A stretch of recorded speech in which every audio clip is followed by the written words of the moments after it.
Ok. Le Parlement français vient de soutenir une loi contre la discrimination capillaire affectant les femmes noires. Et je mets donc aux voix par scrutin public l'ensemble de la proposition de loi. Le scrutin est ouvert.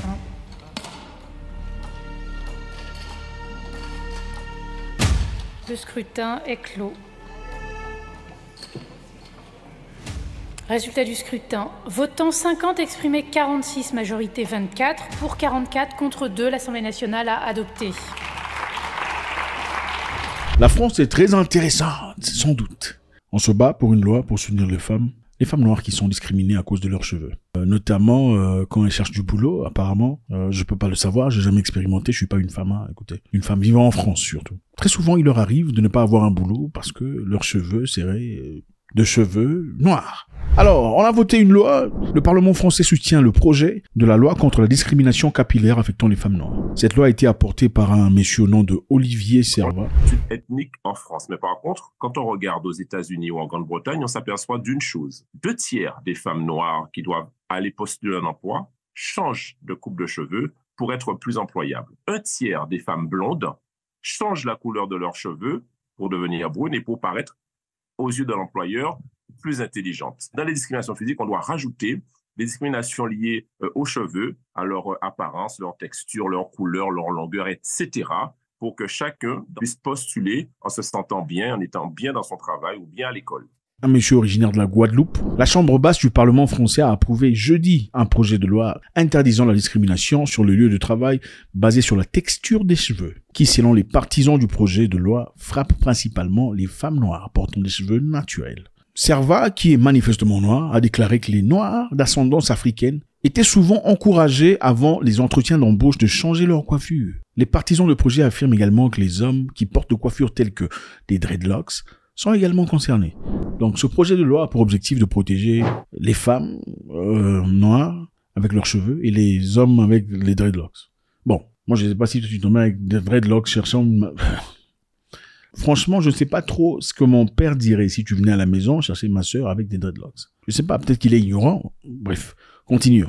Maintenant, le projet semble bien, bravo, un projet bien pour soutenir les sœurs, pour pas qu'elles soient discriminées. Mais il y a plusieurs questions qui se posent. On va essayer de comprendre la profondeur de ce projet. En mars 2024, les législateurs français ont approuvé un projet de loi qui interdirait la discrimination à l'égard des personnes ayant des textures ou des styles de cheveux différents. Mais ce n'est pas encore une loi, parce que le projet doit encore être adopté par le Sénat, la chambre haute du Parlement français. Là-bas, son avenir est moins sûr en raison d'une majorité plus conservatrice. Alors, ce qui est évident ici, c'est que la France est un beau pays. La France bat les records dans beaucoup d'histoires. Ce projet de loi sera la toute première loi dans le monde discriminant au niveau du Parlement, au niveau de la Constitution. La toute première loi dans le monde incriminant au niveau de la Constitution toute discrimination liée aux cheveux. Mais il y a manifestement plusieurs questions à se poser. Cheveux noirs ou pas, nous avons tous déjà vu des gens qui ont des cheveux sales.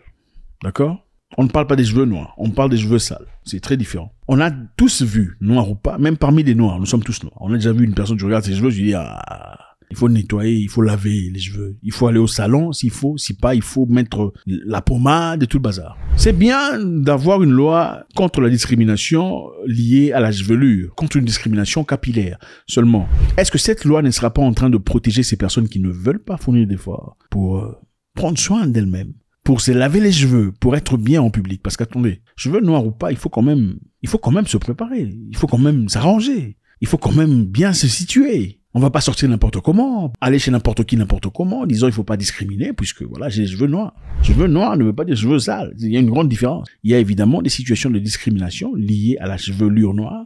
Il y a aussi des gens qui sont sales et peut-être inconsciemment cherchent des histoires. Comment on saura faire la différence? Vous n'allez pas nous dire qu'il faut nous laisser comme ça parce que c'est comme ça que nous sommes nés. Quand vous vous levez le matin, vous n'allez pas vous mettre devant le visage d'une personne en parlant comme vous voulez, puisque voilà, votre bouche est naturelle. Vous allez dans les toilettes ou peu importe, vous brossez les dents, vous nettoyez la bouche avant de venir parler devant les gens. Pourquoi vous laissez pas votre bouche naturelle pour respirer comme ça puisque c'est naturel?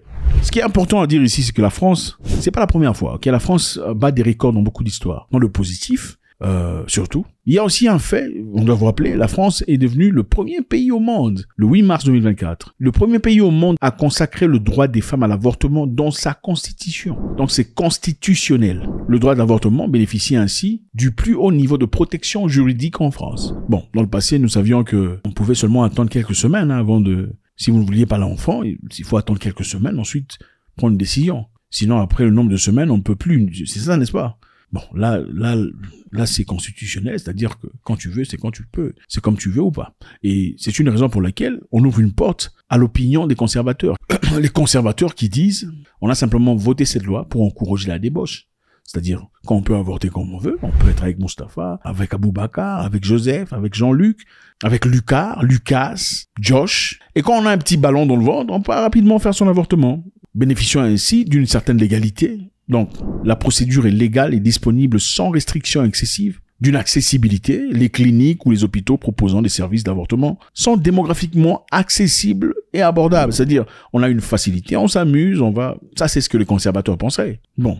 À mon avis, à moi, les amis, bravo. Je pense que c'est une belle initiative de vouloir se faire respecter. Mais moi, je pense qu'il y a des façons plus importantes de se faire respecter. Avez-vous déjà vu un blanc se plaindre en disant « je suis discriminé parce que j'ai des yeux verts ou des yeux bleus » ?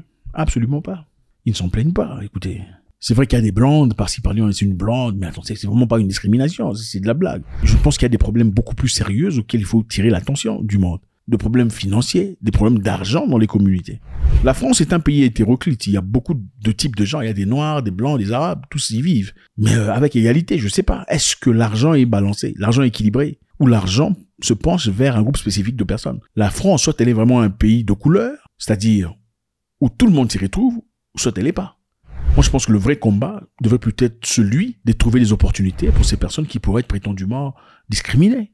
Des opportunités financières, des crédits, des budgets, des assurances, des investissements. Les favoriser dans des endroits clés qui permettraient à ce qu'on puisse développer leur communauté. Moi, je pense que les combats il faut pas me discriminer pour mes cheveux ou me demander de tirer mes cheveux avant d'entrer dans une salle. Écoutez, on ne vous a pas demandé de brosser votre bouche. Et il faut surtout pas oublier, la France, c'est pas Abidjan. La France, c'est pas Cotonou. La France, c'est pas Yaoundé. La France, c'est pas, écoutez, Conakry. Vous allez pas chez les gens pour essayer de vous imposer. Je suis désolé, les amis.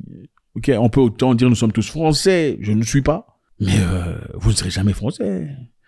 Vous ne serez jamais Marine Le Pen. Hein, écoutez. Bref, le combat doit être réel. Un combat pour l'argent. Un combat pour le progrès. Un combat pour l'investissement.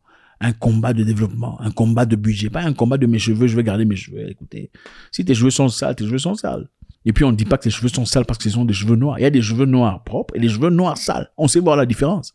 Okay? Il y a une personne qui s'approche chez toi cherchant ta cousine, ta nièce ou ta fille. Tu regardes son état, n'est-ce pas? C'est pas n'importe qui, puisqu'il est noir, qu'on laisse entrer.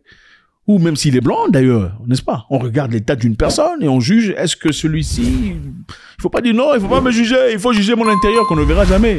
S'il vous plaît. Au revoir.